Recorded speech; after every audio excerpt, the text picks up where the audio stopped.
Come to order. Call the roll. Commissioner Vanella? Here. Commissioner Hightower? Here. Commissioner Webb? Here. Commissioner Goss? Here. Mayor Butler?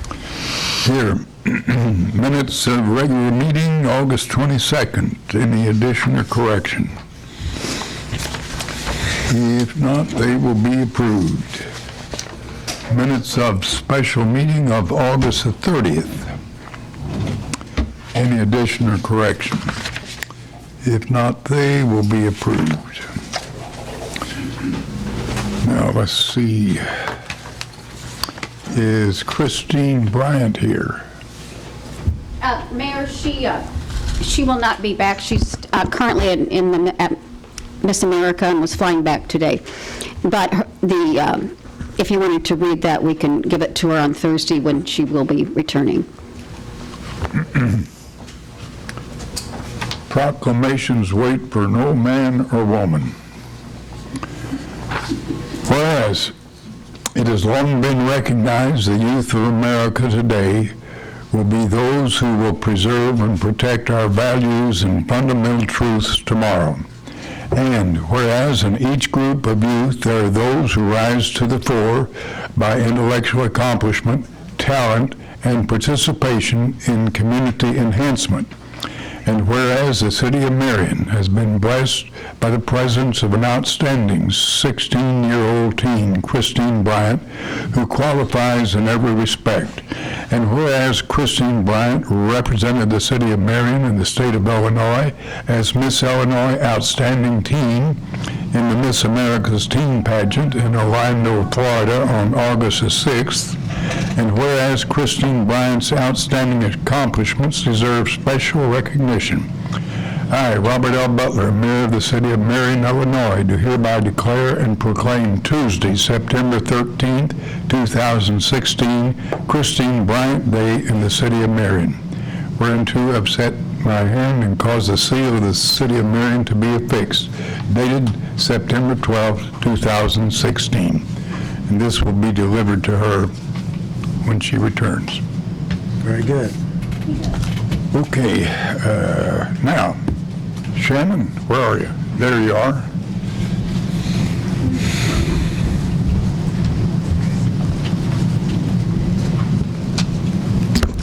Thank you for allowing me to come and speak to you.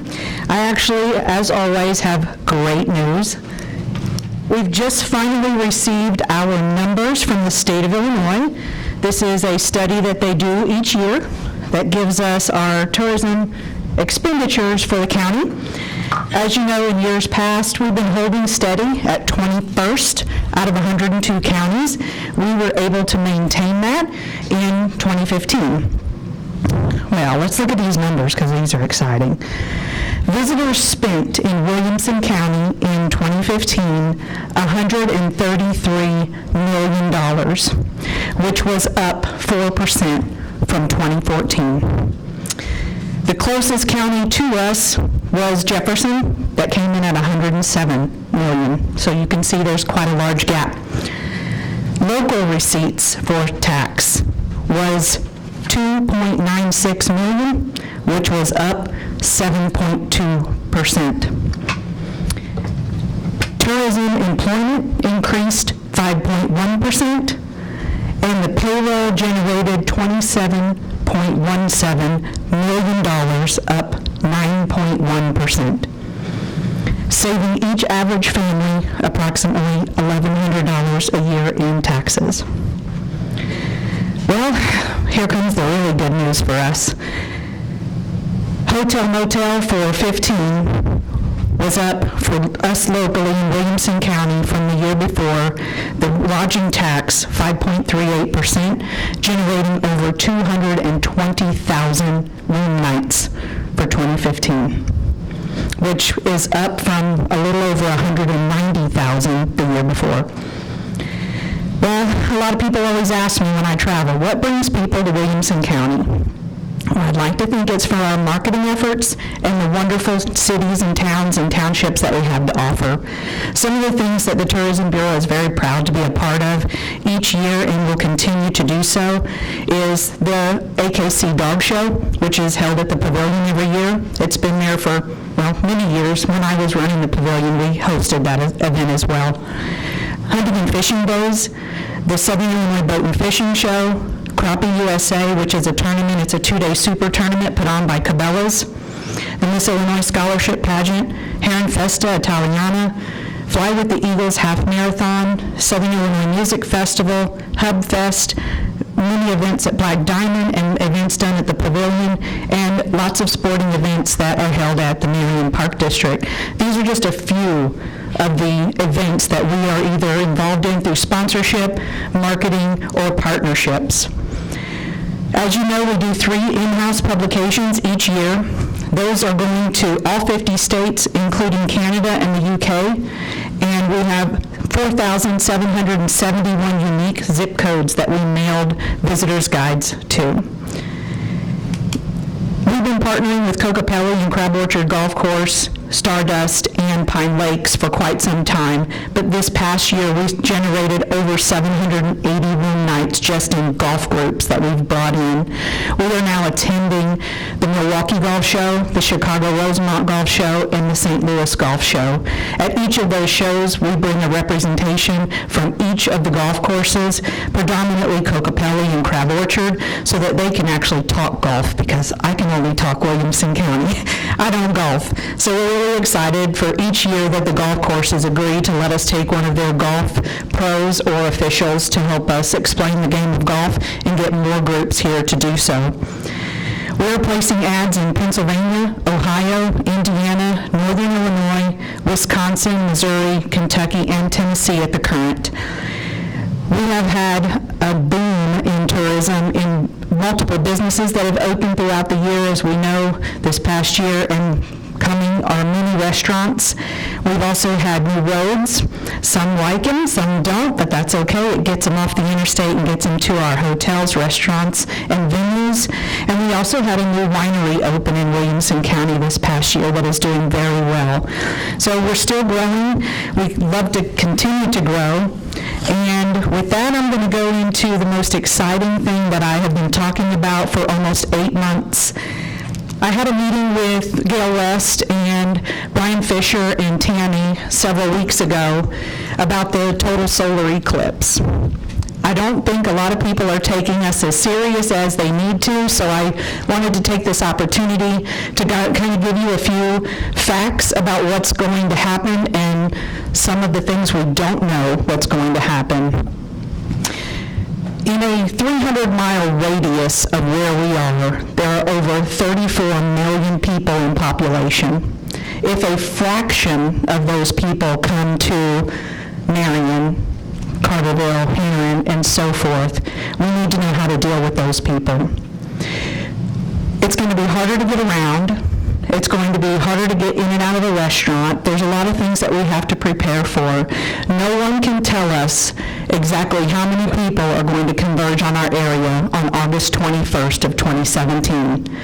But at 1:20 p.m. on a Monday afternoon, we are in the path of totality for the total solar eclipse, and it will be dark. The darkest point of totality is Cedar Lake, but the path is 70 miles wide, and it is going to affect us all. Some of the things that a lot of people aren't thinking about is the excess. People also creates excess waste, excess use of water, and trash.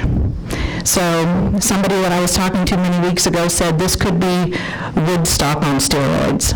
We have wineries and venues right now that are planning 3- and 4-day events. The Eclipse Chasers, as they are known by, say prepare for them to come in on Thursday and leave on Tuesday, and you must have something for them to do, because that's what they're coming for. Not everybody likes football, but who's going to miss a good Super Bowl party? And that's exactly what we expect with the eclipse. People from all walks of life will be converging on our area. I can tell you that there are 2 hotels in Williamson County that are completely booked for next August. They have groups coming in from Spain and all over the world. Why is this so different? It's different because the last time an eclipse came from East Coast to West Coast was in 1913. The last time it was mainland in the United States was 1979. Typically, a total eclipse is in a desolate area. I talked to a French eclipser. He trained for many, many months because the one he went to was in the Antarctica, 2,000 miles away from civilization. So if he were to break a leg, he'd have broke more than that because there was no way in 2,000 miles. And we're easy to get to. And we know we have the hospitality. My biggest concern as a tourism director is that we cannot estimate how many people are coming. But I can tell you that we all need to be prepared. There are towns that are planning major festivals. There are towns that are not willing to do anything because they don't have the infrastructure. So we need to be prepared. And as I continue to share the message through chambers, through Kiwanis, through Rotary groups, my biggest ask of anybody is tell somebody. I still talk to people that don't know what I'm talking about, have never heard of it. And the worst feeling, in my opinion, would be on that Tuesday or that Monday evening, your best friend call you and say, you're never going to guess what happened to me. I was going down 13 yesterday at 1:20 in the afternoon. It got to pitch black, and I wish I'd gone to church yesterday. You know, so tell somebody. Don't be that friend that goes, oh, you didn't know? Everybody's talking about it. So we need to spread the word.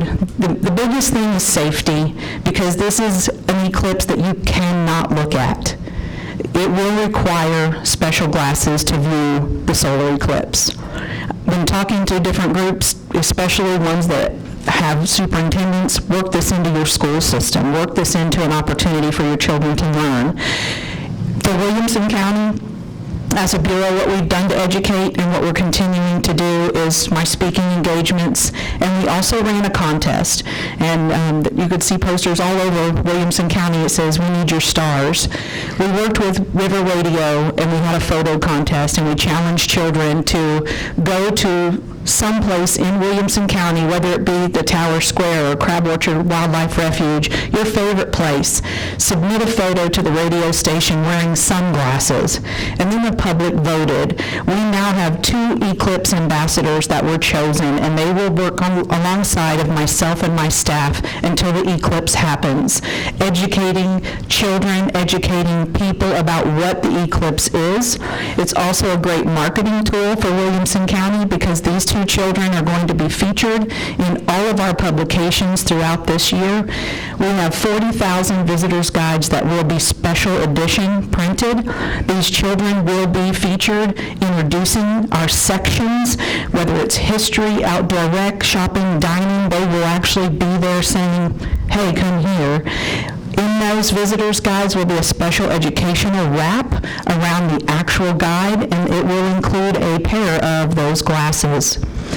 These guides will be distributed outside of our area.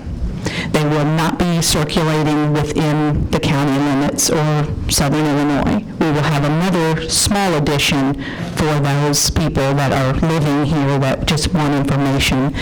But we felt like it was a great way to market Williamson County, a great way to educate people, and who better to do that than children?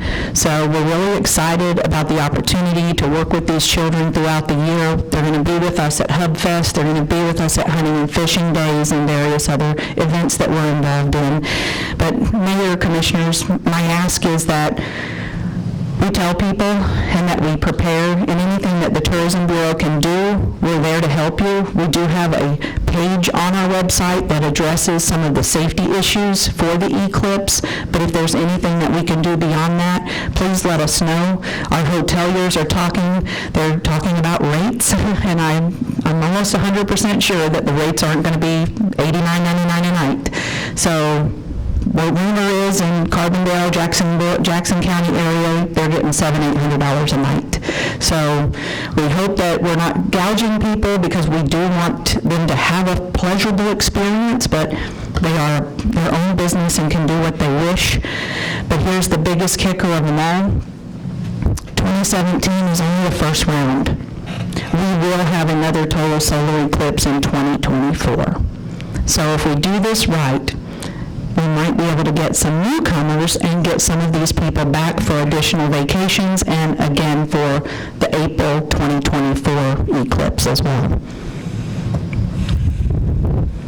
Cannot express the appreciation I have for the great job that you've been doing as the executive director of the Williamson County Tourism Bureau.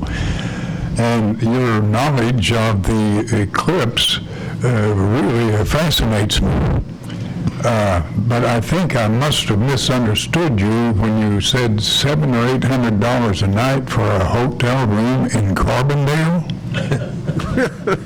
What's the matter with those people? Do you think if I'm going to pay $800 to stay there one night this time, I'm going to come back in 7 years or whatever and pay another? Of course, they'd double it by then. I mean, gee whiz. We actually have people that are booking in Effingham and driving in because it was happening in the afternoon. So. That's good, and they could probably get a room up there for $70 a night, and that beats the 1,000% increase in Carbondale. Well, they're in business to make money. Do you know that to be a fact?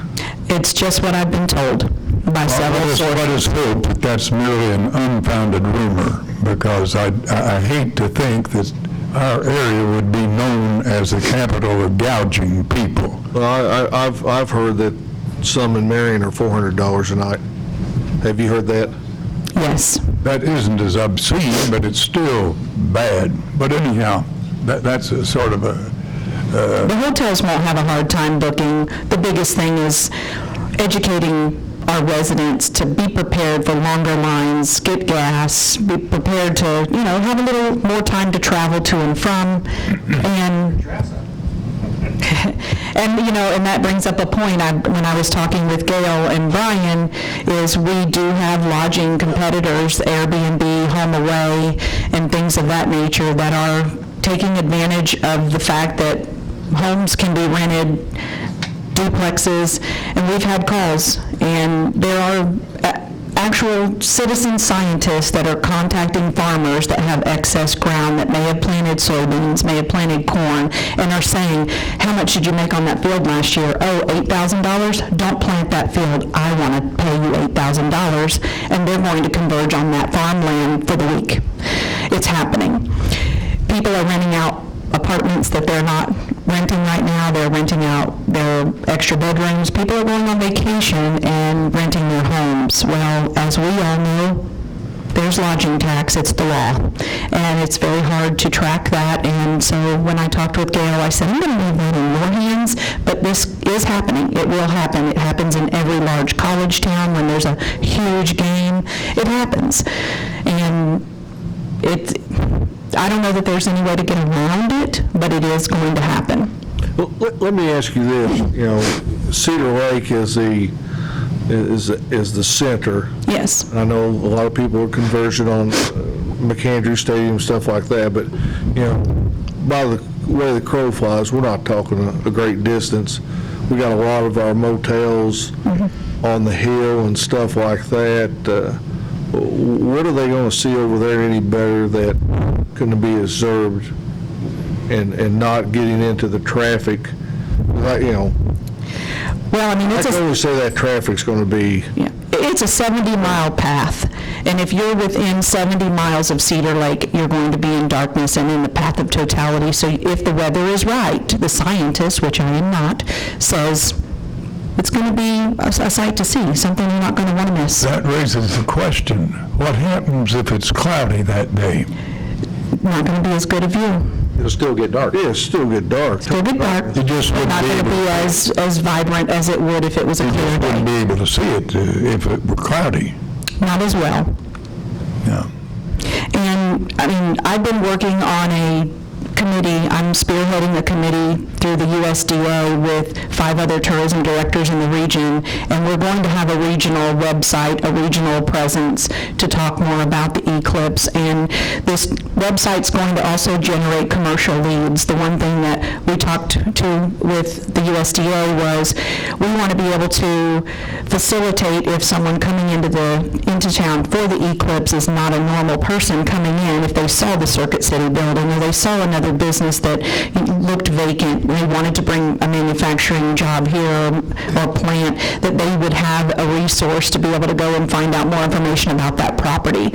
So there will be that component to the Southern Illinois Eclipse website, and it is in the process of being built. We were just awarded the grant. We were denied the USDA grant for lack of proof that it would create any jobs, long-standing jobs, but we were awarded a $40,000 grant from the Delta Regional Authority. So we have been meeting and working and we're going to get that website designed. But like I said, it's not Williamson County Tourism Bureaus. It is a regional with Carbondale, the Southernmost Bureau, the mayor of Cesar, and several other people that are on my committee to work to get the word out about the Eclipse. And that website will be up through 2024. That second event, is it going to be in August as well? It will be in April. April, okay. Probably April the 15th. I think it's the 3rd of April, if I'm not mistaken. I'd have an eclipse any on that day. It's a big deal, and tomorrow night's Carterville, next week is Heron, so I'm talking to everyone because I want people to be ready. And I'd rather be over-prepared than under-prepared. Does it require special glasses that you say you can't look at it with your... That's correct, they do. And we have several businesses that have contacted us for the contact information, the company out of Tennessee that we've gotten our glasses from. There's an opportunity for local business to customize the stems of those glasses and sell them or give them away, whichever they may choose. But everyone's going to have them. What's the typical price point of those? Well, $200. I ordered 40,000 of them, and they were 27 cents a piece. What are you going to sell them for? I'm not selling them. We don't sell things. We're giving them away in our 40,000 visitors guides across the United States to attract people to the area. I thought I read, though, when the total eclipse actually happens, the only way you can see is take your glasses off. I read that in the paper. I read that. All too, paid. yeah. You'll burn your retina, from what I understand. But- I do have some information. It's there before. Yeah, the ring of fire is the worst phase for you to actually, I mean, it's definitely a no-no with the ring of fire. But you're right, there was an article said that, I read it. Yeah. I'm not a scientist, I just know I'm not going to be without my glasses that day. I don't see well as it is. But I do have all the information, the statistics and things that I spouted off tonight for you to have, because I know I gave you a lot of numbers. But again, it is happening, we can't get around it, and if there's anything that we can do from the Bureau perspective, we'd love to be able to help. There is one statistic you left out, and that is that the sun is 93 million miles from Earth. It takes 8.5 minutes for the rays of the sun to leave and land on Earth. Of course, that's the speed of light, 180,000 miles a second.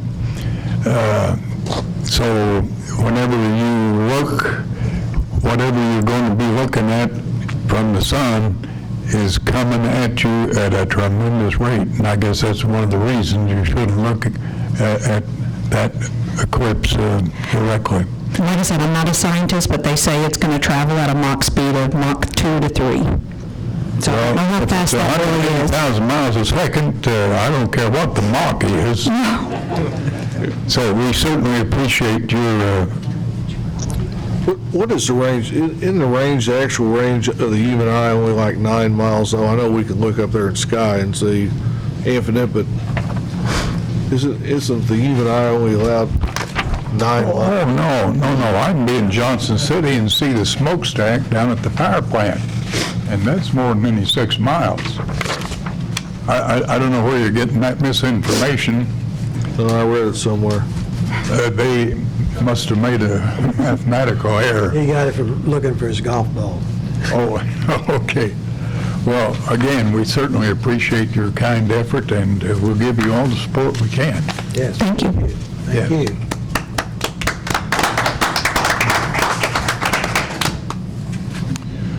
Okay.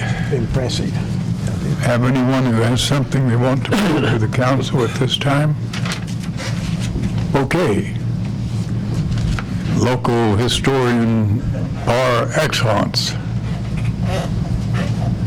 I'm here to speak about the recent Veterans on Parade.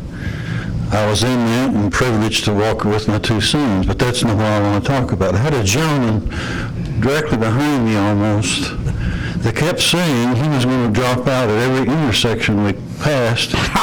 But he came all the way to the square and made the whole thing. Now, somebody said he was 105 years old. I'm not sure about that. But if I had a hat on, I'd take my hat off to Mr. Goss. Well- He made the whole thing, and I'm proud of you. Right, and I couldn't get out of bed the next day. Well, the reason he couldn't is he kept throwing Tootsie Rolls at me in the car. And I kept wondering where they were coming from. Oh, don't tell me Harry was participating. Oh, you were observing, okay. Well, now we've got that cleared up, yes. Well, thank you, Harry. John told me that he'd suffered through the ordeal and he was going to quit at the next intersection. But he never did. He got all the way. That was only a block away. Very good. Anyone else have something we need to discuss? You got something? Okay, if not, okay, what's this about station assemblies for the sewer department?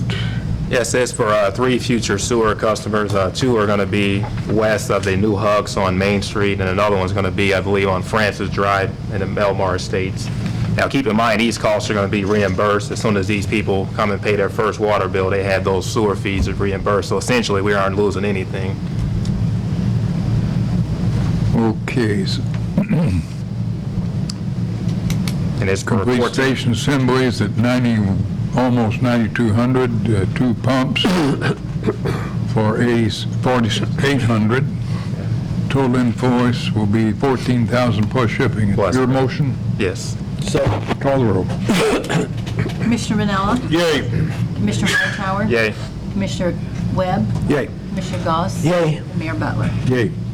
Okay, restoration loan for Charles Jacob. Yes, Charles Jacob has made application for a downtown restoration loan for his building down there at 112 East Main. He's going to renovate it with a new canopy and new lighting, new windows, so forth. And the loan committee has made a recommendation, and they have approved the application. And their committee is my motion, we accept their recommendation and approve this loan. Is that just east of the Stanley Building? Oh, it's on the corner across the street. Yes, east, no. Webb. West. West, right on the corner. What's going in there, John, do you know? Or- He said a restaurant of some kind. Great. And they are beavering along, making some renovation and improvement. Yeah, it looks beautiful inside, so I wish him well, but anyhow. I'll he's- second that. Okay, motion made and second, call the roll. Commissioner Vanella? Yay. Commissioner Hightower? Yay. Commissioner Webb? Yay. Commissioner Goss? Yay. Mayor Butler. Yay. What's this about the street department needing a plow truck? You got more trucks now than we can pay for. We have more than Miami, Florida. I know we have that, for sure. But I'll ask Steve to explain this. We're not getting a plow truck, we're approving the interest rate loans here. For the plow truck. Yes, it is for the plow truck. You have should have in your packet there the summary of the 3 loan bids that we received.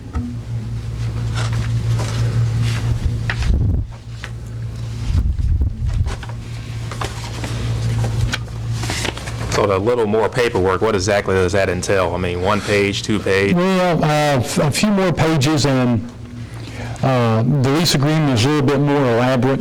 There's more forms in there to sign. Usually with a loan, you're looking at 2 or 3 signatures. This case, you're probably looking at 6 to 10. And then the only other difference is with the loan, they just put the money in the account, and we spend it. With the lease would work is that we will actually make payment, then we'll request reimbursement from the lease company for the payment we've made to the vendor. So it's just a little more cumbersome then? Yeah, just a little bit more cumbersome. They require an attorney letter. I think it's, and I don't think that's a whole lot of money because it's only a form letter, which with Steve has done. It's just, it's just something they require, be a little bit more cost, and then, and First Southern doesn't require it. I don't bill for the letter, like you said, it's Yeah. standard stuff I've never billed. Yeah, it's just standard stuff. Okay, so for $304 over a 3-year period, we, if we chose to go with First Southern, we just sign a signature and the money's there.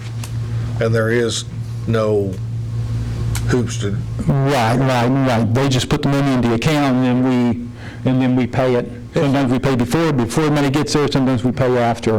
With the lease agreement, in order for us to be able to pay it directly, which we want to do for our accounting records, we got to have we would pay them, and we would request reimbursement from them, fill out a form, give them the invoice, and request reimbursement. Yeah. We discussed this on every other loan. Yeah, we have, yes, yeah, because last 3 loans, I think, that those 2 rates would be exactly the same. Before, you thought it's better to go. Right, like I said, it's up to, the council. Last 2 loans, you went with First Southern. Yeah. Well, the one acquiescence that they did make was that before they were telling us under U.S. Bank that since it was a tax-exempt lease agreement, they had to make the payments directly to the vendor, which I did not want. No. And now they have said, well, we'll let you make it, you just didn't request reimbursement from us.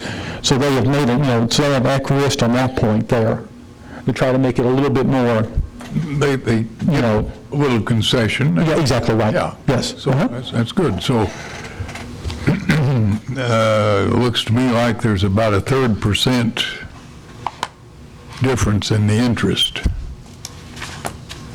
Yeah, it would be $304 over 3 years. Bank and First Southern. Yeah, about $300 difference over a 3-year period. So it's going to save $100 a year in interest. To go with U.S. Bank, yes. Mhm. Yeah. Yes. Phew. How can we stand to have such a saving? well, you're going to make it up in paperwork. Well, I'm not going to complain about it. Okay, what's your pleasure? Do you have any recommendations? No, so whatever you guys want to go with. I can adapt to either one. I don't like to, I'll adapt either one. I don't like to be all this reimbursing myself and all the paperwork, but in my opinion, I'd go with the First Southern Bank loan, direct loan, rather than this lease.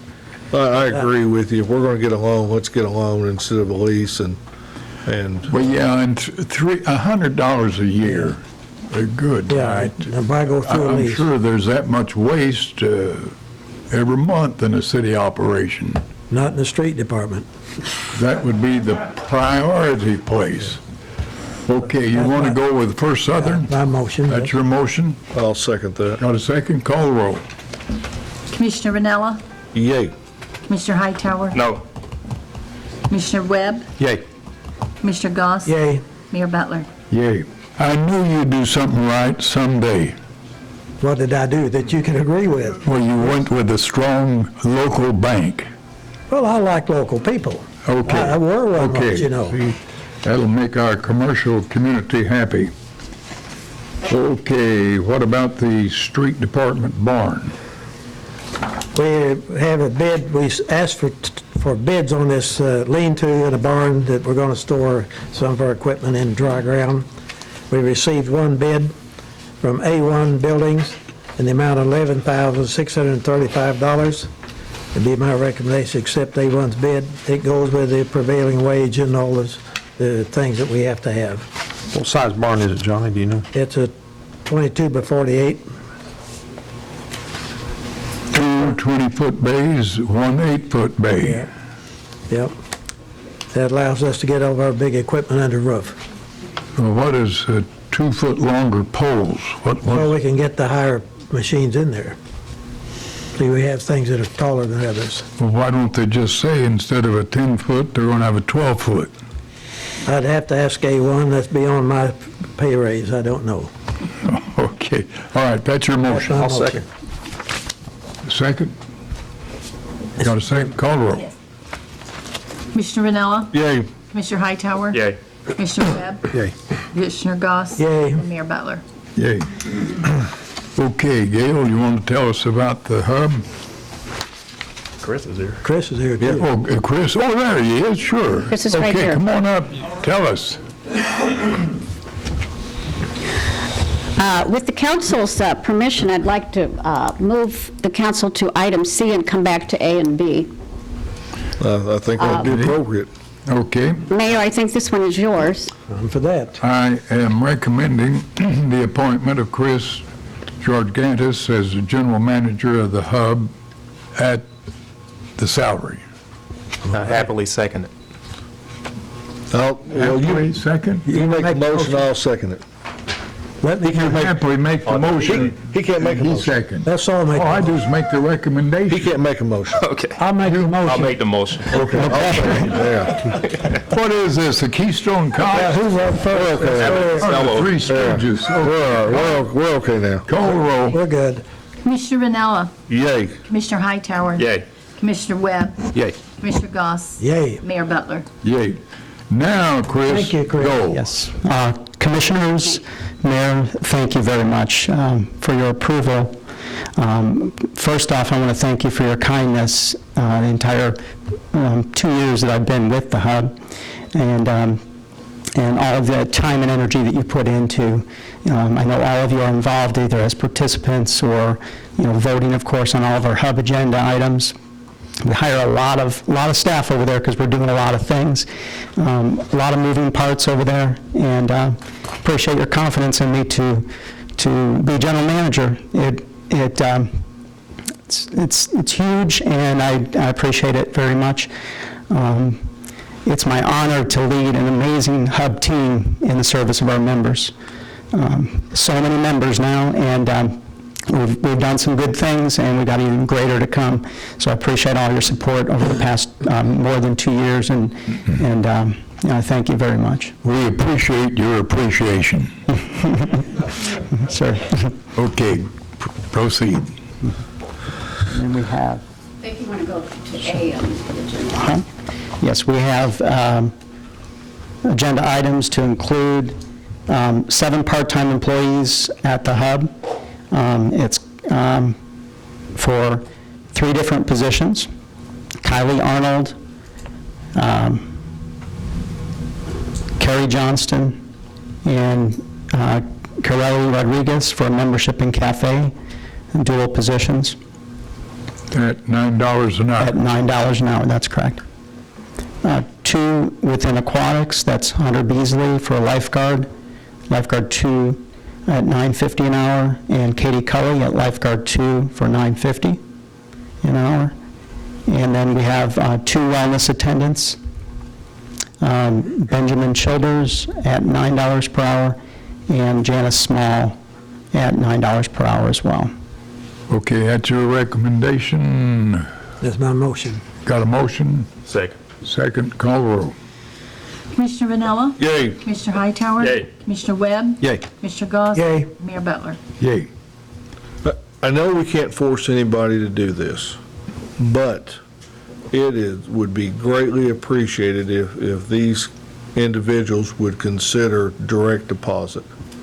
It makes our life in the treasurer's office so much easier. For the paychecks. I would imagine, we've got so many over there, and Well, and we have individuals Safer. that forget to cash their checks or something like that, and then they lose them, and we go through that. Also, one other thing, and I think we talked about this earlier, we could get together with maybe Alex or LaDonna, and there's individuals we need to move off that payroll because they're no Yes. longer with us, and I think we're quite on top of that, and we'll continue to look at that for our separations in order to keep that in order. Okay. So we'll look at that again, and prior to our orientation process for our employees, we will emphasize that they get direct deposit, that they come prepared for that. Good. So that they get that. Good. Appreciate that, too. Chris, I had a question too. I know before this job change, you was involved with the aquatics quite a bit. Yes. Now, do we feel like we're covered well there now, or is Well, we've got a couple steps to make. In fact, we have an agenda item Okay. here for maybe jumping ahead? I'm a sorry. pool, no, I appreciate that. We have on the agenda a pool manager Okay. who is a very capable individual, Jared King, who's been who's been functioning as a swim lesson coordinator, which was approved previously. And so that's going to be a pay increase for him and duty increase and a new job description for him. So we have that job description, and I'm requesting approval for that hire, that change of status. So a lot more of my duties will be handed off, This is full-time, and that would be a full-time position. and this is for Jared King. Jared King, that's correct. And he has 3 certifications to get to actually be an effective, if approved as such, an effective aquatics coordinator for all the duties that I have been providing. So, and he's pursuing those, actively pursuing those 3 certifications. Very good. Okay. What's your pleasure? It'd be my motion to approve Jared King as a swim lesson coordinator, $15 an hour. That's pool manager. And pretty much, yes. Is there a second? I'll second it. Second, call roll.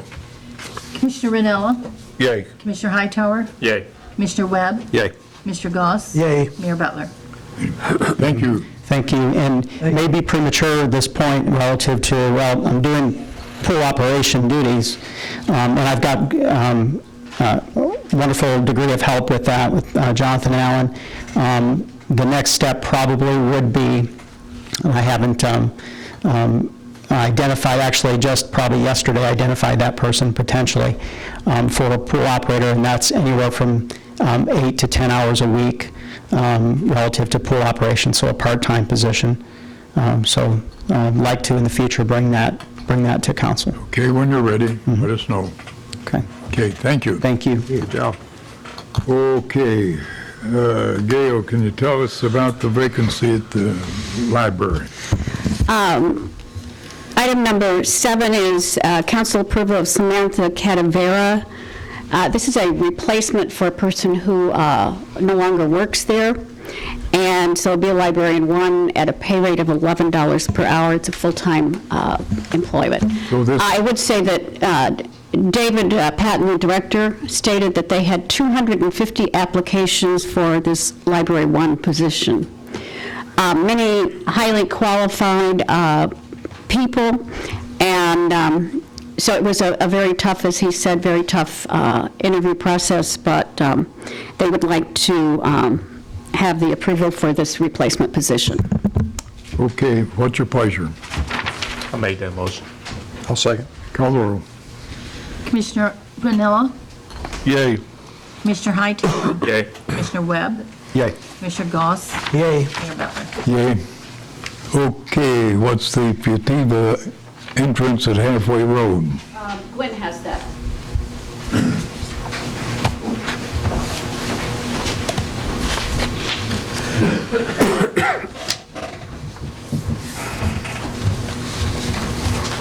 This project involved extending an entrance to the old Willoughby building that lies on the west side of Halfway Road, just north of the railroad track. And Futiva has I think they have maybe a lease arrangement for a company that would be using pretty good-sized trucks to get ingress, egress from that site. So we drew up plans for a entrance that has the geometrics similar to what Beelman is, just directly across the street. And this project carried it to about 12 to 15 feet west of the existing right-of-way line. It put us at the end of the return of the curve.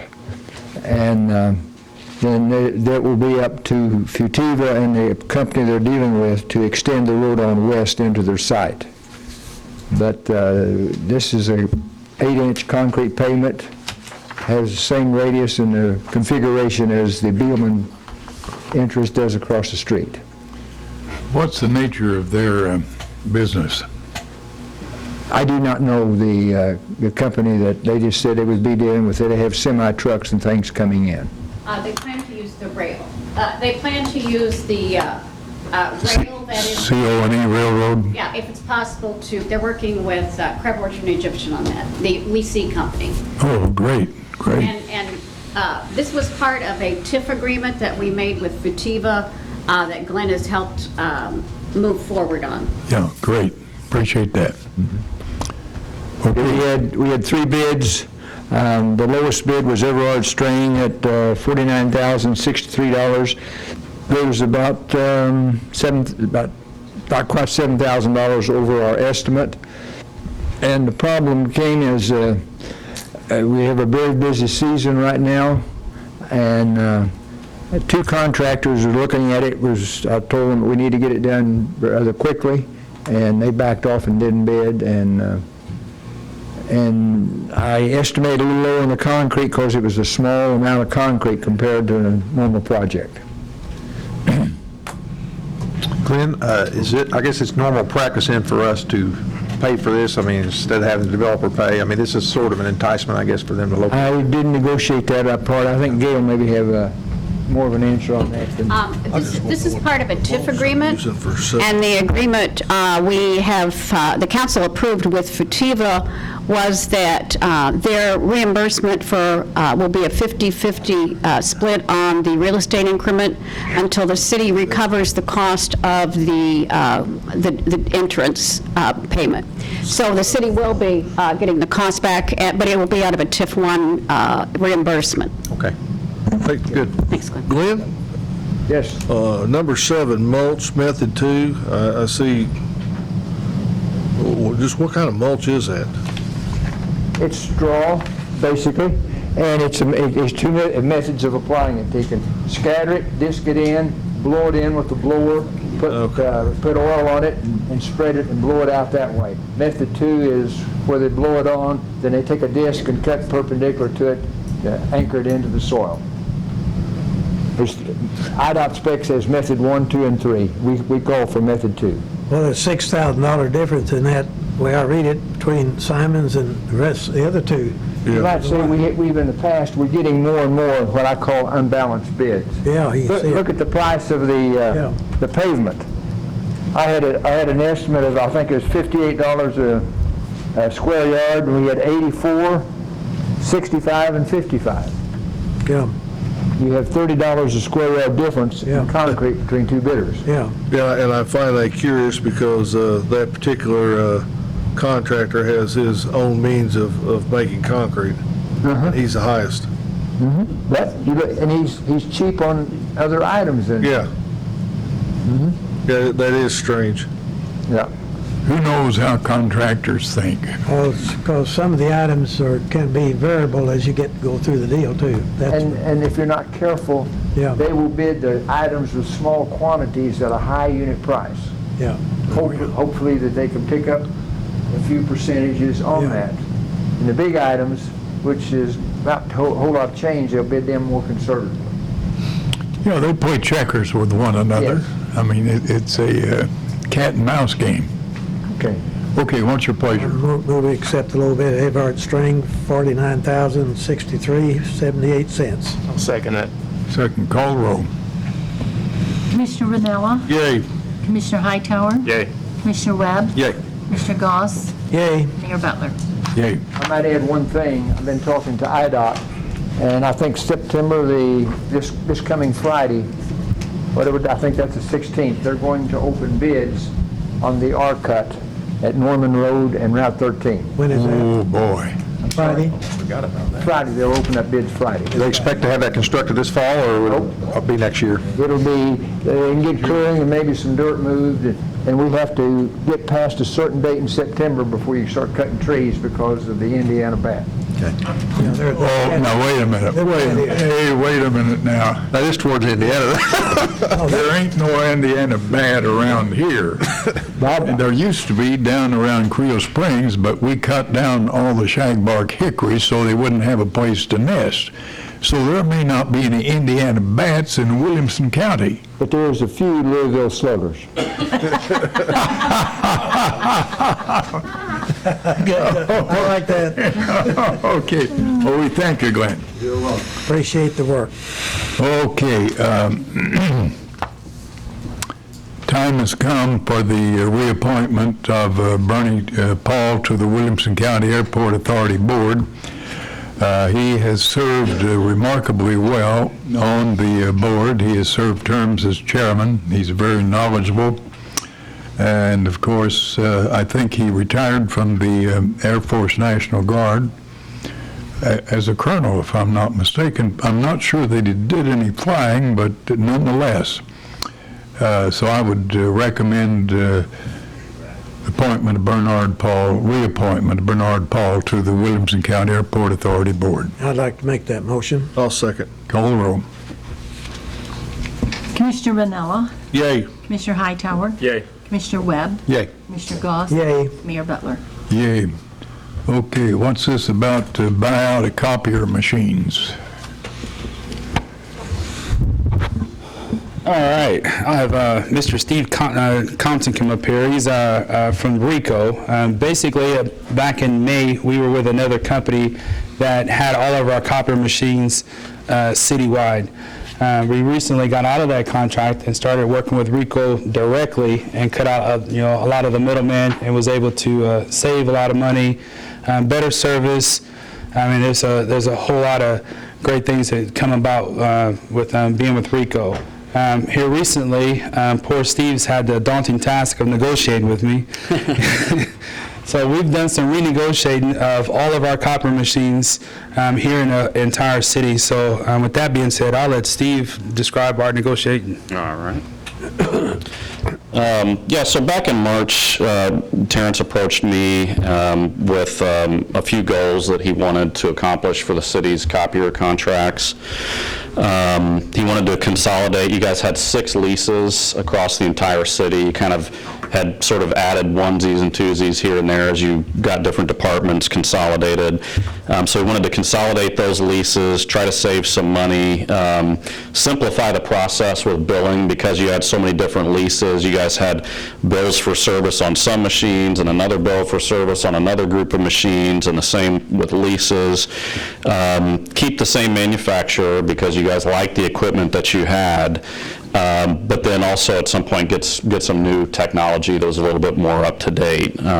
So what we did was in March, we consolidated your service contract because as the manufacturer of the equipment that you currently have, we were able to service the equipment without buying out those leases at that time. And what I discussed with Terrence was that we could have come in and we could have bought out that equipment then, but it wouldn't have saved you guys any money, and I wanted to try to be fiscally responsible for you. So what we decided to do was do kind of a step process. First, we would save you money on the service, and then I would keep an eye on those old leases, and when it came time that it made financial sense, we would buy out the old leases and save you money on both the service and the equipment. So we're kind of at that point right now. As I said before, you guys have 6 leases. One of the leases that you guys have was done very recently, so it doesn't really make any financial sense to buy that one out. We can still save you money on the service side of that one.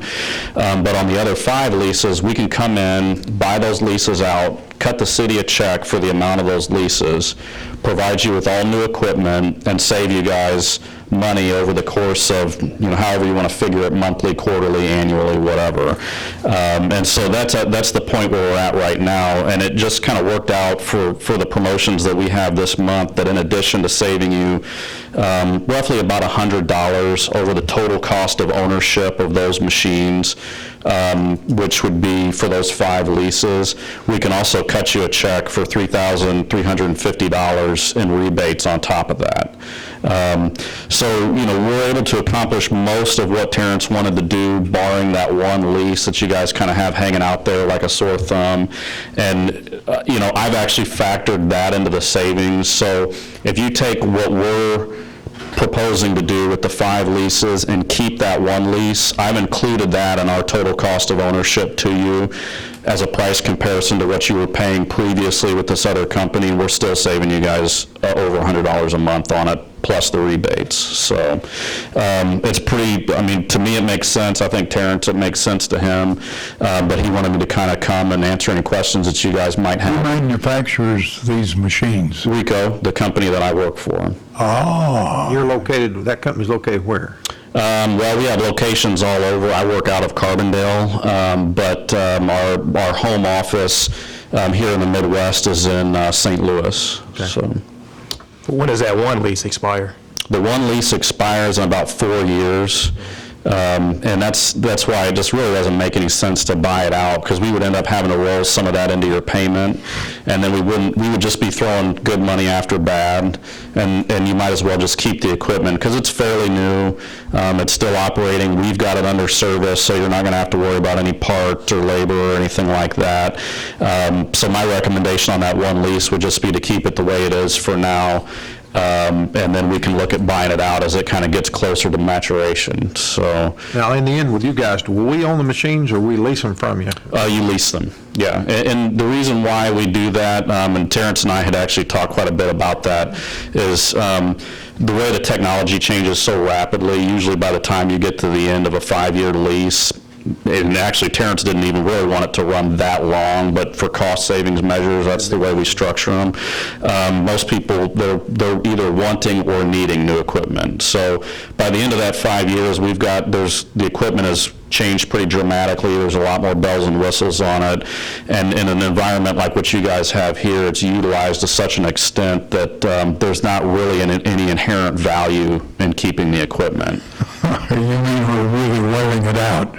Well, you utilize it. You utilize it pretty good, but we use it, then we wear it out. yeah, but that's what we're here for. We're here to make sure that it keeps running. Okay, Steve, did you have a question? I do. In paragraph 10, it's a fairly standard clause that in the contracts I've seen before that at the end of the expiration of the lease term, you could require us to ship back to you upon notice the machines, and we would have to bear the expense.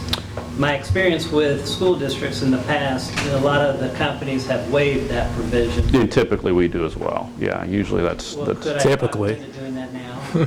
I could find out if there's a provision we could put into the paperwork, certainly. I can tell you that the way that it typically works is, generally we hope you stay with us, obviously. Right. If you stay with us, we always waive it. We have in the past waived it regardless, but that's kind of above my pay grade, so I can talk to my boss about that and find out. I don't have any problem doing that. If it were up to me, I would say, yeah, sure, we'll do it. Your firm could do it. The question is, would they do it? I believe they could, yeah. I mean, things I change. know they could. Well, yeah. The question is, would they? Yeah, and it's a question that I don't have any problem asking, so. So do we need to make the vote contingent on if they waive it then, or? Oh, I don't think we'd want to go that far. What do you think, Steve? Well, like I said, I've seen contracts like this before, and typically most companies do waive that provision. As you can understand, shipping that many copies Yeah, absolutely. would be expensive to do, Right. and that's my concern for the city. And Yeah. I wouldn't want them to enter into that contract because of that provision. Okay. Where would they go, to St. Louis? To designate where they... California? Well, typically they go, we have a warehouse in St. Louis that they go to. It's actually over by St. Charles.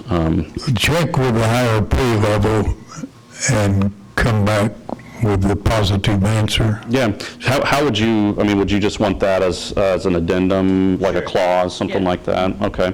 I mean, if I can get that done, and I could probably, if they give me the approval on it, have it done by tomorrow. Part of the problem with this is the rebates and the pricing are contingent on having the deal booked by the end of the month.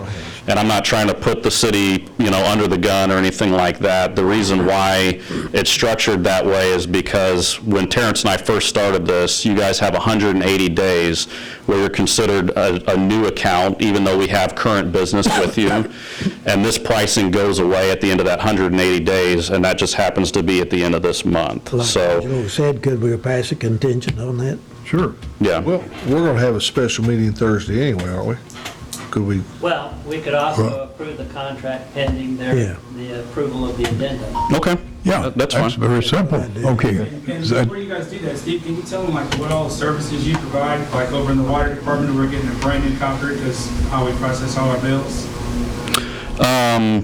Well, I mean, Like if something breaks. oh, okay, yeah. Well, so it's very standard. I mean, it's probably pretty similar to what you guys were getting before.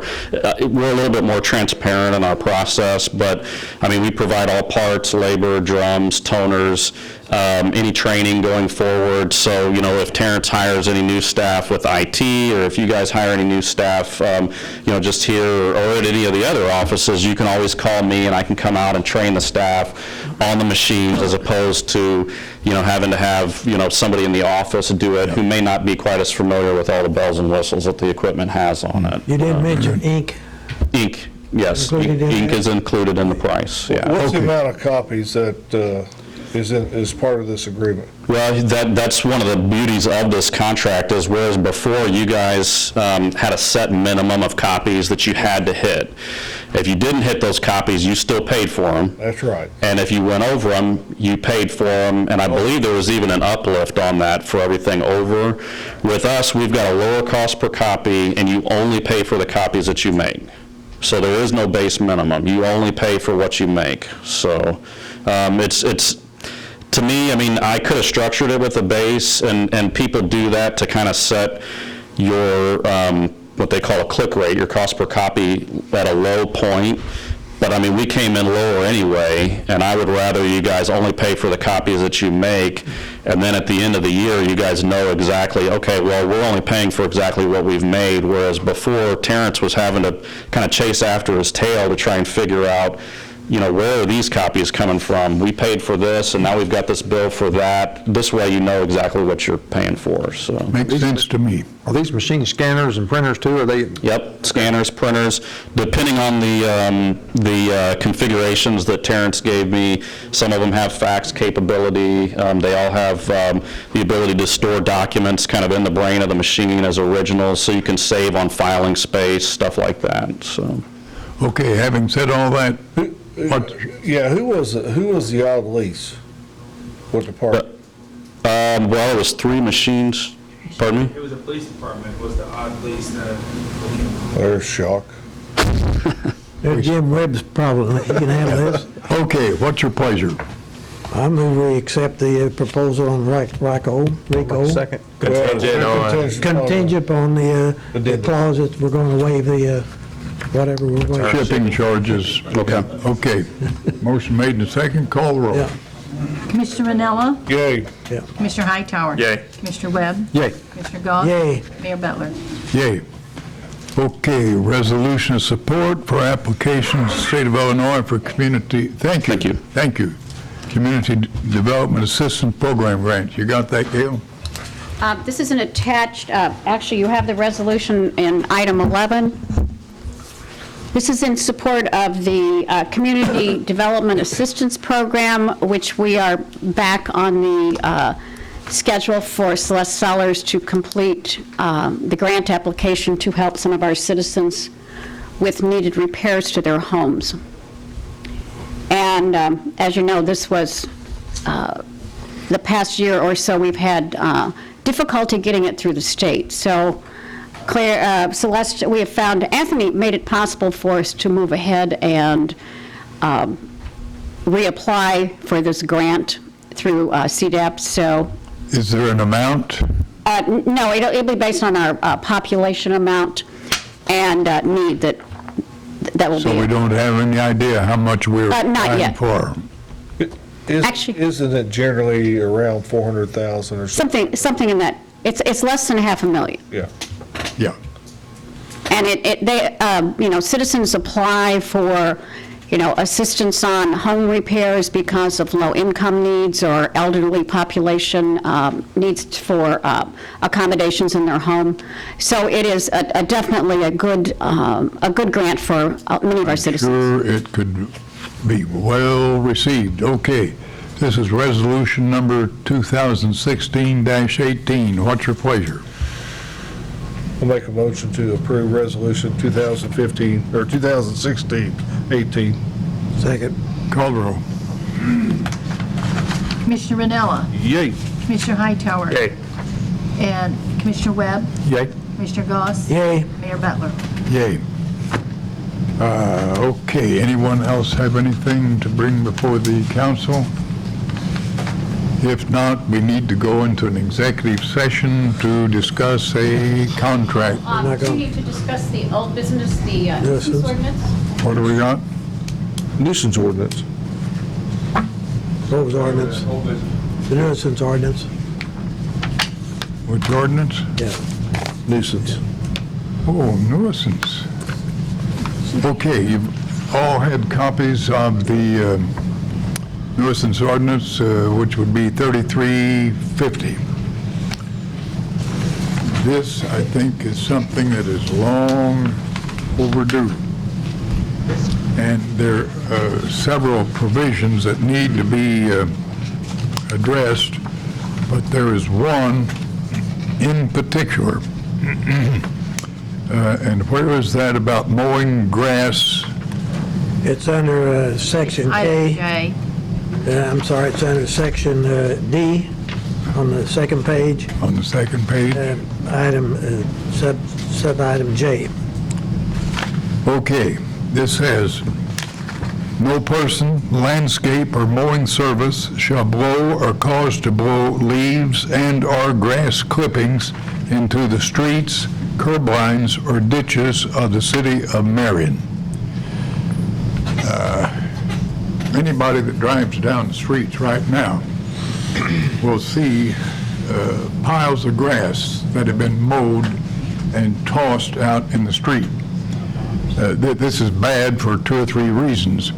One is the grass and leaves wind up clogging the storm sewer system.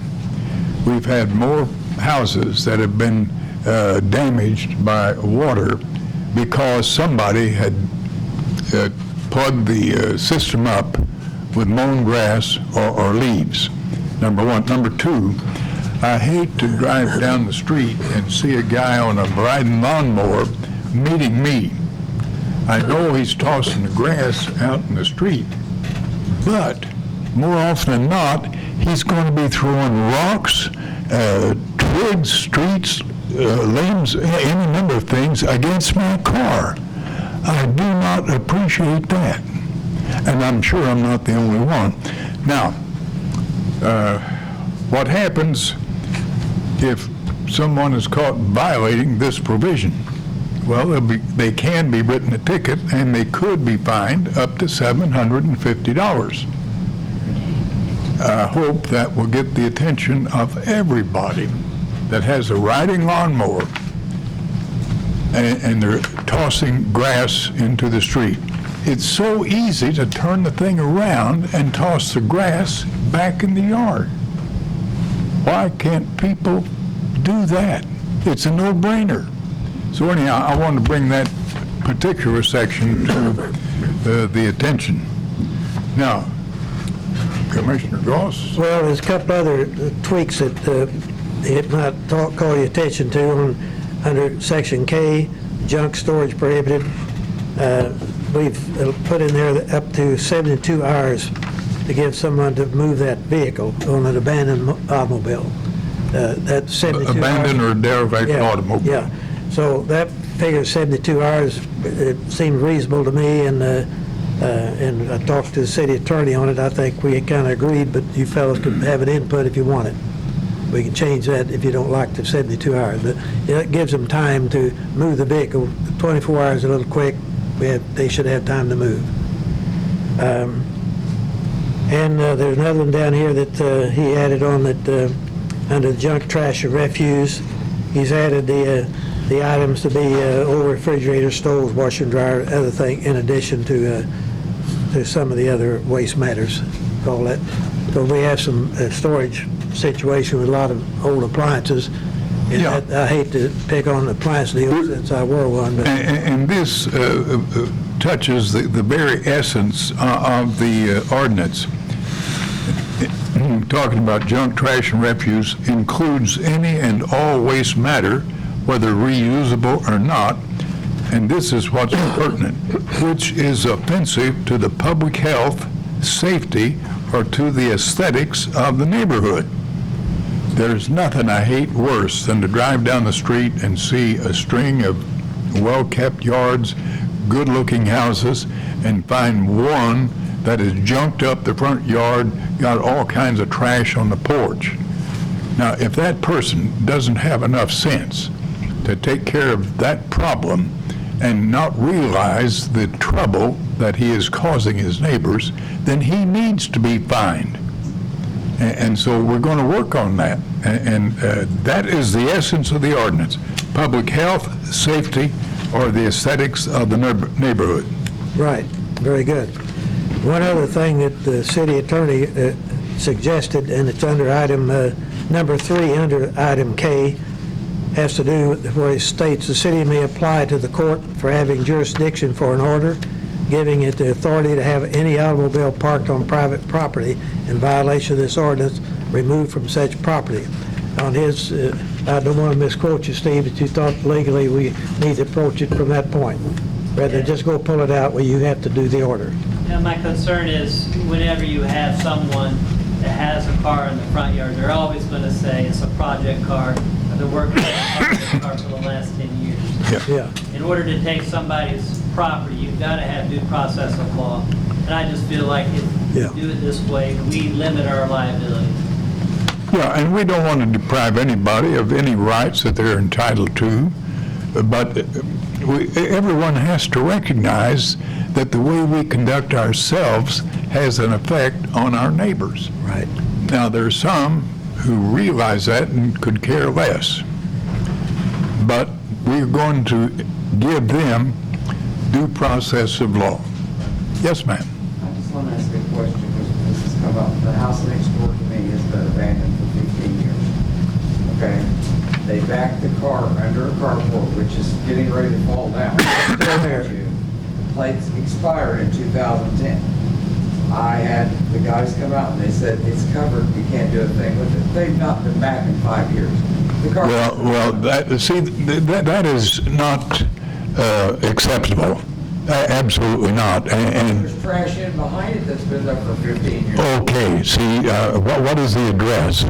I'm 1403 West Chestnut, it's going to be 1405. I know. 1405. I know it well. We've been there several times. Okay, well, it's time for us to do something. This new ordinance will do it for us. Okay, we'll get Steve on the ball and we'll take care of this. Now, this is not a punitive ordinance. This is to make the city look better and appreciate what we have. So there's one other thing, Mayor, that I wanted to call everybody's attention to so we don't have any questions on it.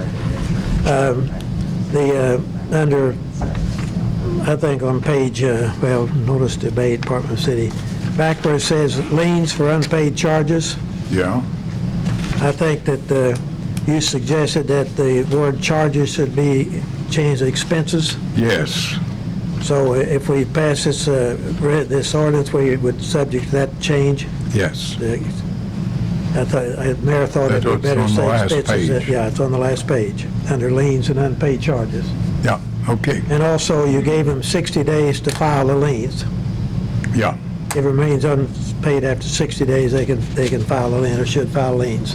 That's right, and then that starts the time frame for foreclosure of the lien, and we can sell the property, and we're going to twist tails with this. Steve, how long does it take to get a court order? I mean, if we find out this car needs moved, is that get it done in a day or two? Does it take a while to get on docket or something? Not in a day or two. Typically, you have to bring in action, we file it, we get service on them. Typically, the first court appearance within 2 weeks. If the individual is going to fight it, sometimes they do, sometimes they don't. The court will normally set it for a bench trial within another 2 weeks. So most of the cases are resolved within 2 weeks, some of them within 4. That's a good question, There have Jim. been some of the cases which we've done demolition on homes that somebody has promised the judge, gee, I'm going to fix it. The court's given them more time. But by and large, those are few and far between. Well, I guess if it's been there 15 years, I guess a month. Well, my question being, okay, they will not, you guys can look in your records, You all have sent them registered letters. I found out where he was or whatever. They say he's not there. They've all came back. You got everyone back. Well, you see, we're going to go around that because that is intolerable, it's unacceptable, and it is up to us to clear up that situation. 15 years, that could happen in Creel Springs, but not in Marion. No way. That's what it looks like, real. With all due respect to Mayor Rich down there. Yeah. Hold on, we got a question? Yeah. I just want to go back to one thing about you talking about the grass. Okay, I don't know about the ordinance as far as the grass is concerned. Okay, when they cut the grass is on the sidewalk, and when it rains, the grass is slippery. And I've taken a stumble, on the wet grass because when they cut the grass, it's like bolts of grass on the curb. And also the fact that the sidewalks in front of people's house are breaking up. And is it the responsibility of the owner of that property to make sure that the sidewalk is taken care of, or is it for the... Well, the city has a sidewalk program, and we are continually replacing sidewalk. Now, I don't know where you're talking about. State Street. On State Street? Yes, sir, 1200 block of State Street. There's You got that, Chief? I've got it. 1200 block State Street. Okay, we'll check that out. I'm saying as far as the ordinances, I understand what you said about people cutting the grass into the street, but Well, now, would the ordinance cover the grass on the sidewalk? No. If it doesn't, we can't include it. Into the streets, curb lines or ditches? Curb lines, that's on the street. That's on the street, that doesn't cover sidewalks. So you want to put that in there? We need a motion to amend that resolution. Yeah, but where do you stop? We haven't passed it yet. We That's haven't just it. passed this Well, yet. no. We have- Oh, we haven't, well, we still have to amend that. We were Just put in, subject put in to sidewalk. Now, it's not a sidewalks. matter of, what more could there be?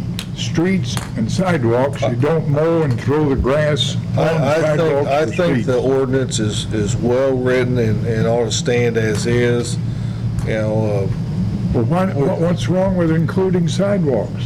What's the problem?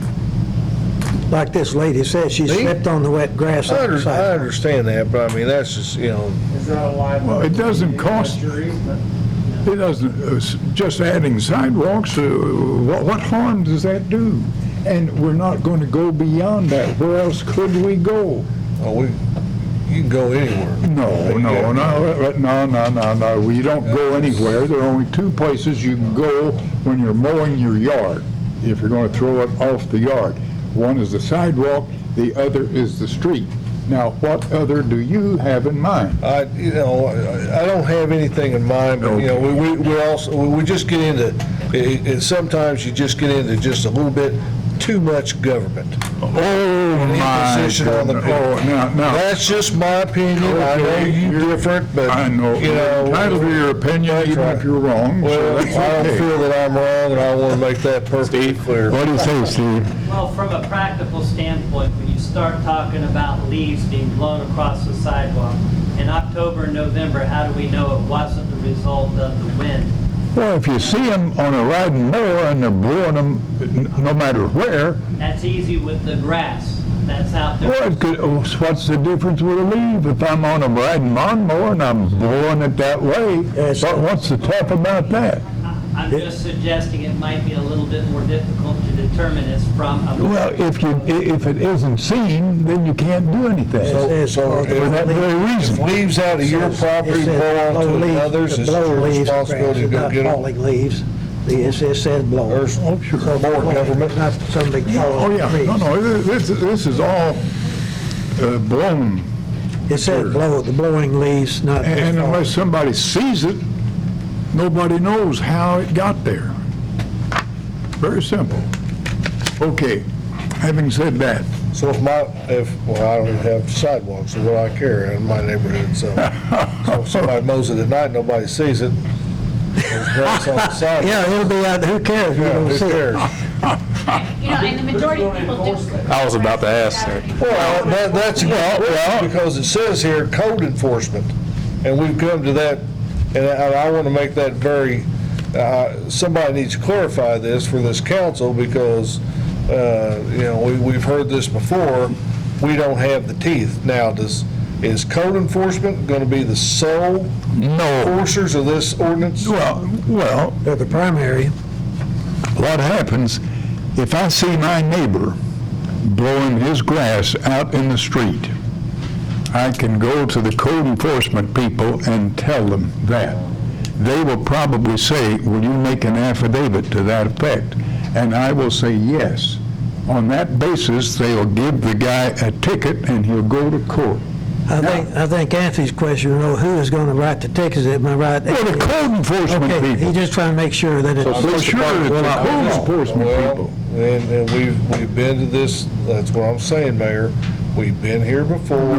No. And people want to, I'll just say it, shirk their responsibilities, and now They'll have no excuse to shirk their responsibilities if indeed that has happened. They have said, we don't have the teeth. They've got all the more teeth than an alligator now, and they can go at it. Well, when Commissioner Goss first brought this ordinance, then we was told that, we already had ordinances in place. You're right. That, that we didn't need this ordinance. And then the first thing that comes to your mind is, well, if we do, why are we enforcing them? And am I right or am I wrong? You're right. And so now... It says here at the unnoticed debate, Yes. it says the code enforcement officer or other person designated will be the one to write these notices. So he's designating the code. Right, and they have no excuse where they know there is a violation. And if they can't follow the ordinance, we will replace them. That's very simple. I'm not going to tolerate having people working for the city who won't do what they are obligated to do, if indeed our code enforcement people haven't been doing their job. But that should be no problem. Okay.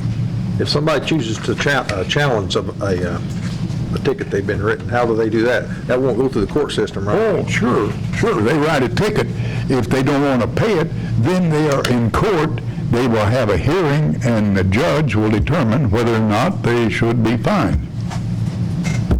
And another reason the city needs to consider a city court. I'm all for that. And that's something, Steve, we need to...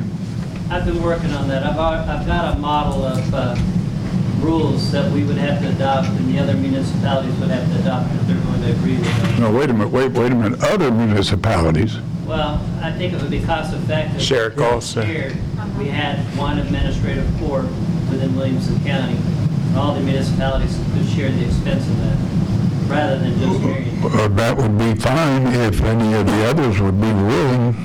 There's been informal discussion with all of them. Yeah, well, I think this would be because there are some communities in the county that couldn't afford to pay a proportionate part of the expense. Well, this is something we need to really be pursuing.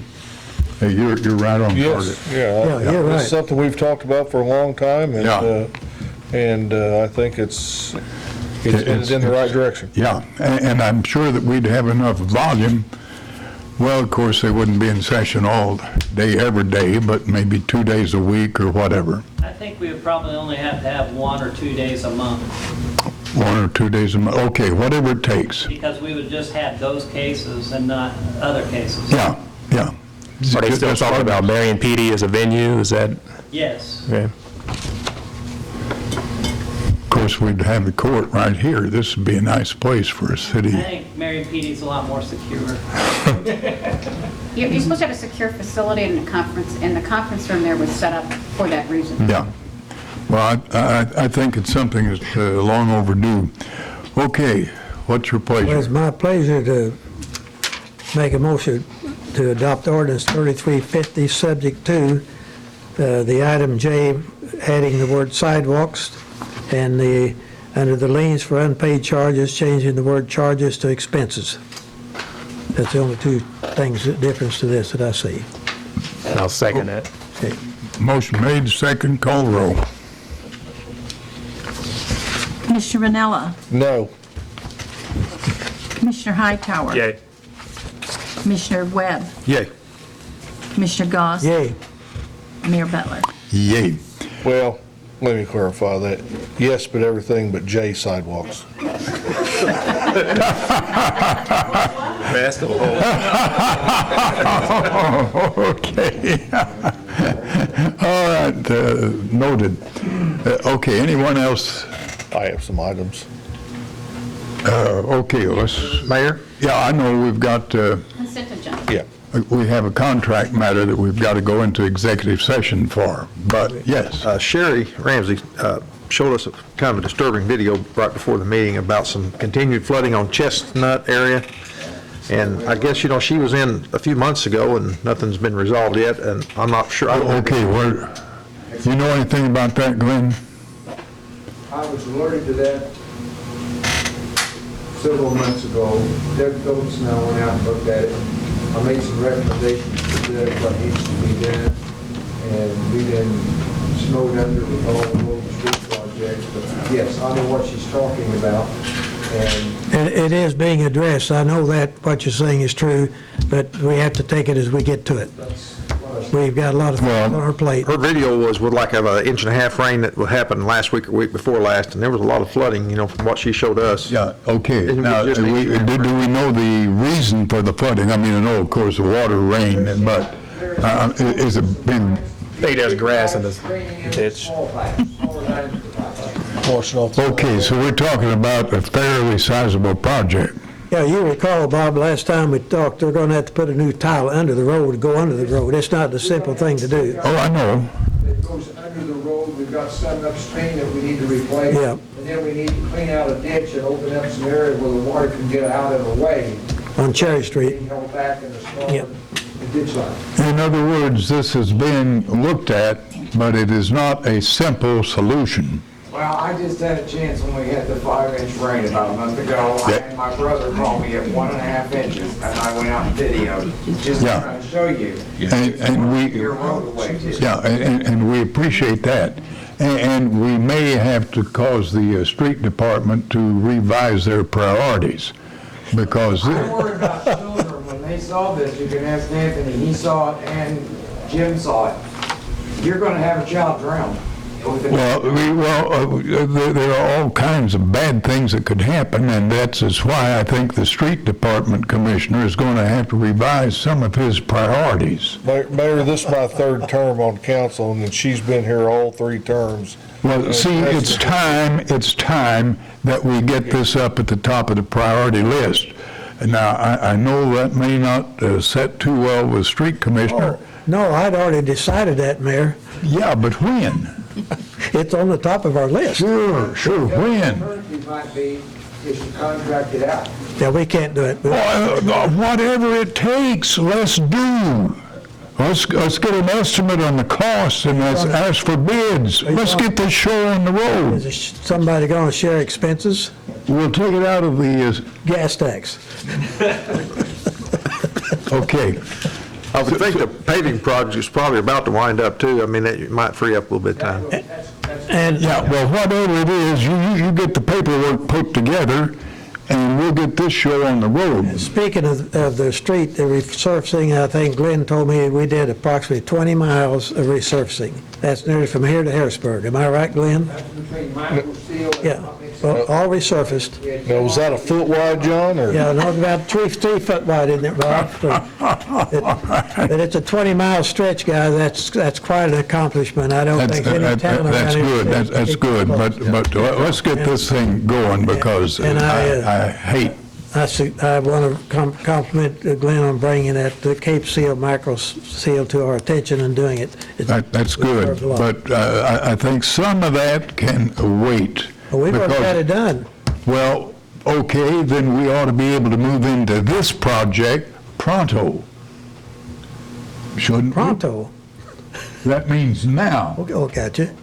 Like okay, Glenn will get it put together, we'll advertise for bids, and we'll get your project going. Thank you. Okay.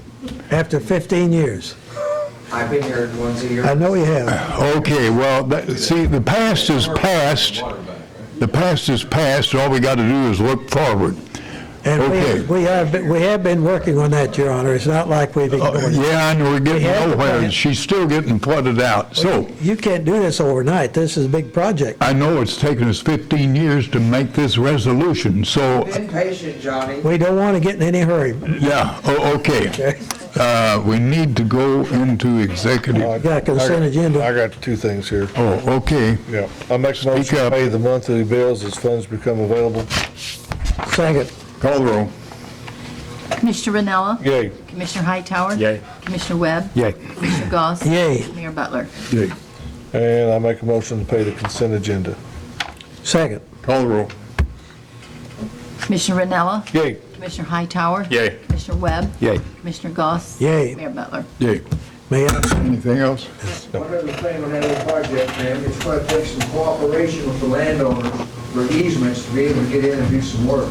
Yeah, that big main ditch that runs to the flood ditch on Cherry, they were the ones all here when we were here last time, 2 months ago, that said you're free to come in. We're going to need to get easements. You'll have to get it in writing. Right, well, they all were willing to do it. Okay. Okay, we'll see. Bring that out. All right. Okay, Angelo? And Jim? Just the month of August for the police department, we had 13 city ordinance violations, 30 warrant arrests, 418 incidents reported, 125 traffic accidents, and 3 DUIs. So we was busy in August. She was 3 DUIs. What was our call volume, though? Call volume was, the August dispatch calls was 2,002 calls, the 911 calls was 900, the ambulance calls was 170. Oh, Well, Dawn gave me something the other day, because and this is something this council will probably have to address in the future. The state of Illinois, in all our infinite wisdom, we are the only county in the state of Illinois that's got 3 PSAPs, and they're all new generation. We're ahead of everybody else in the state. Well, the state of Illinois is wanting to do away with one of those. And, of course, it's ludicrous that they would want to, when everything has been paid for and is up to snuff. But she was showing me that the county took like 11,000 calls, the city. This is like I'm just talking about the phone ringing.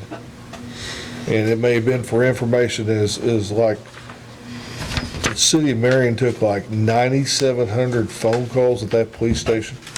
I don't think it's part of that, but that could be for information, anything like that. Wow.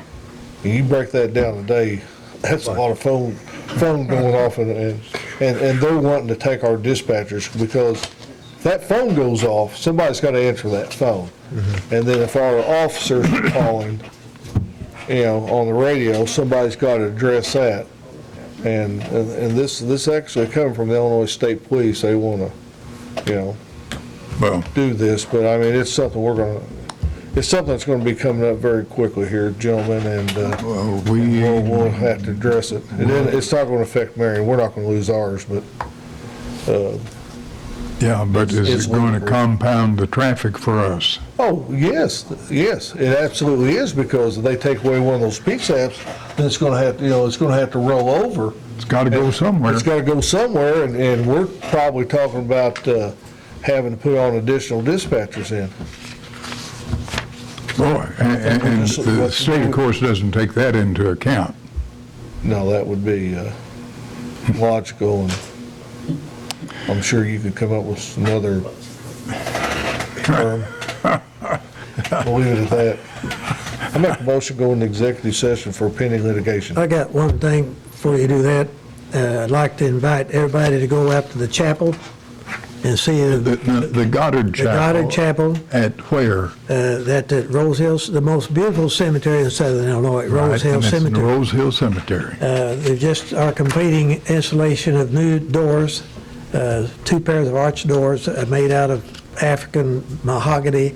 I mean, they are beautiful doors. You should have those finished by tomorrow, and I think you'll be very pleased to see the improvement. The old doors were so bad that you could see daylight through them, so it was long past due to do that. And this company that we dealt with is Truecraft He is an expert. He's had his work published in national magazines, and a true craftsman. These are all handmade. He made every one of it by himself with no help. And I have a question. Yes. One of the problems with the old doors was they were subject to the rays of the sun. Yeah.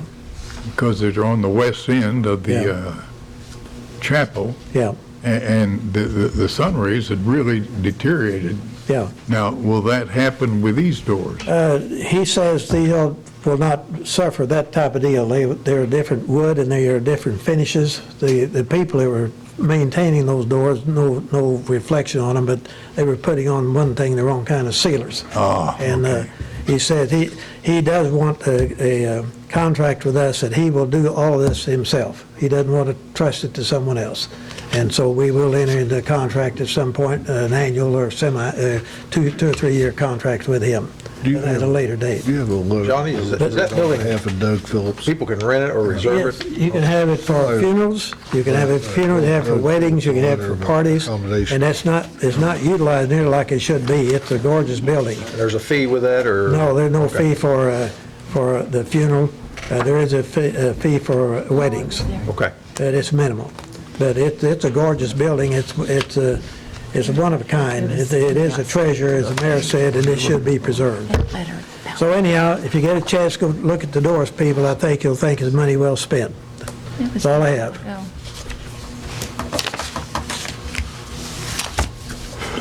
I think I could not agree with you more. Is it in that up there? No, that's just the proclamation. What's it need?